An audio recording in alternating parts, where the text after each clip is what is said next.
Stereotipai seni kaip pasaulis, o jų atsiradimo priežastis – žmonių skirtingumas.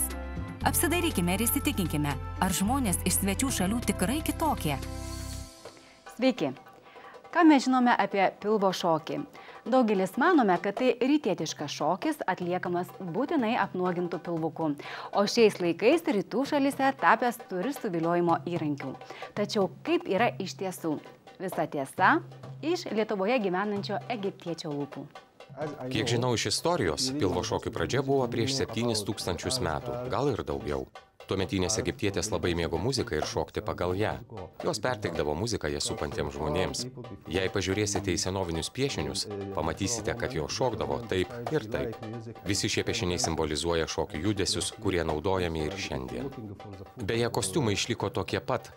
Daugelis galvoja, kad pilvo šokėjos šoka nuogos, tačiau tai nėra tiesa, jos nebūna nuogos. Tai nėra striptizas. Kai kurios moterys šoka ir striptizą, bet originalus pilvo šokis nėra striptizas. Prieš 7000 metų šokančios moterys rengdavosi taip pat. Nėra jokių reikalavimų. Šokti galima apsirengus paprasčiausiais džinsais, sijonu, bliuskute, nesvarbu. Jei moteris šoka pilvo šokį profesionaliai, ji turi vilkėti kostiumą.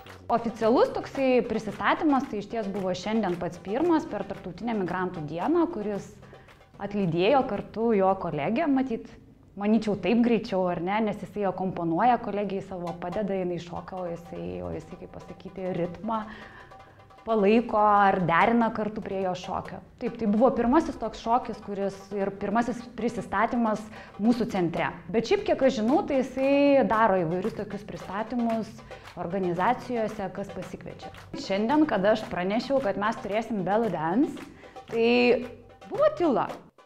Daug moterų iš Rusijos ir Ukrainos dirba Egipte pilvo šokėjomis. Jos gauna labai daug pinigų. Egiptiečiai moka labai daug už pilvo šokius. Jos dažniausiai padirba 1 metus ir baigia. Atlygis būna geresnis nei jų šalyse per 10 metų. Egipte joms tereikia dirbti metus.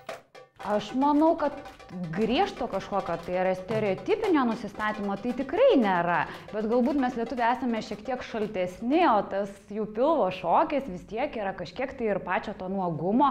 Tai aš manau, kad pirmą žmogų galbūt iš pat pradžių sukausto. Bet paskui, kada jis įsitraukia į visą tą, kaip pasakyti, į šokį, į visą tą daugiau ritualą, galėčiau sakyti, tai iš ties pajaučia malonumą žiūrėdami, nes tai yra tiesiog šokis. Ir kai šoka gražiai, tai mums visiems patinka. Egipte labai nedaug pilvo šokėjų egiptiečių. Egiptietės labiau mėgsta šokti kaire. Jos net negalvoja apie važiavimą į Hurgadą ar Šarm aš-Šeichą. Ten dauguma žiūrovų yra turistai, nemokantis už šokius. Arabai nevengia sumokėti už šokį. Jie stebi ir jei jiems patinka, duoda šokėjoms pinigų. Nėra jokios užslėptos reikšmės. Jam patiko šokis ir jis sumokėjo. Galbūt jis labai turtingas. Sumos įvairios – 2–3 tūkstančiai, kartais 5 ar net 20 tūkstančių. Yra labai daug šokio akademijų. Yra toks mokytojas Mahmudas Redas. Arabų pasaulyje, kaip ir visame likusiame, jis labai įžymus. Jis kuria rytietiškus ir Egipto nacionalinius šokius. Jo šokiai kitokie. Šokėjos nuolat juda rankos, kojos. Šis šokis lyg baletas. Žanras kitoks, bet taip pat sunku. Liaudies šokiai yra viena rūšis, baletas kita, o pilvo šokis dar kitokia šokių rūšis. Europietės mano, kad šie šokiai panašus, tačiau tai netiesa. Aš tai turbūt sakyčiau, pavyzdžiui, personaliai galbūt ir norėčiau išmokti pati šokti, bet ar aš išdrįsčiau viešumoje šokti, tai va čia labai didelis klausimas. Tai aš manau, kad vis tiek Lietuvos visuomenės atstovai daugiausia matyti yra žiūrovai, nes tai yra vis tiek netradicinis kitos kultūros šokis. Tai sportas ir menas viename. Kai moteris šoka pilvo šokį, ji kūrė meną ir mankština kūną.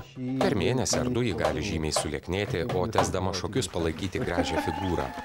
Šiandien pasaulis susiaurėjo. Per internetą ar televiziją žmonės gali matyti, kas vyksta Egipte, Saudo Arabijoje. Ir mes matom, kas vyksta Europoje bei Amerikoje. Pasaulis labai susiaurėjo. Dabar visi žino, kas yra pilvo šokis. Kai kuriems tai labai mėgiamas užsiėmimas. Centras Plus teikia paslaugas trečiųjų šalių piliečiams, taip kaip žinom, įgyvendindami šitą projektą. Mes organizavom ir Afrikos dienas, dabar organizavom ir Tarptautinę migrantų dieną, nes tokiu būdu žmonės gali suartėti, palaikyti ryšius ir atrasti naujų draugų. Tai vat per kultūrą, per tiek ir lietuviškos kultūros pristatymą, tiek ir kitų kultūrų pristatymą Jie susiranda draugų, pažįsta vieni kitus ir tai, aš manau, tikrai padeda integracijos procesui, kad jisai taptų efektyvesnis ir veiksmingesnis. Aš tai manau, kad lietuviai iš ties labai palaiko tas idėjas. Na ir šiandien, matyt, liudija tas mūsų renginys, kad lietuviai labai nori įsitraukia ir, kaip pasakyti, nori dalyvauti tose įvairiuose kultūriniuose renginiuose. O kokie mes kitataučių akimis? Lietuva graži ir taiki šalis. Vyrai rodo emocijas tik per krepšinio varžybas, o moteris išdidžios. Ar mes tikrai tokie? Iki. Buvimas tarp įvairių kultūrų žmonių augina supratingumą bei toleranciją visai žmonijai. Tokias iniciatyvas remia Europos fondas trečiųjų šalių piliečių integracijai.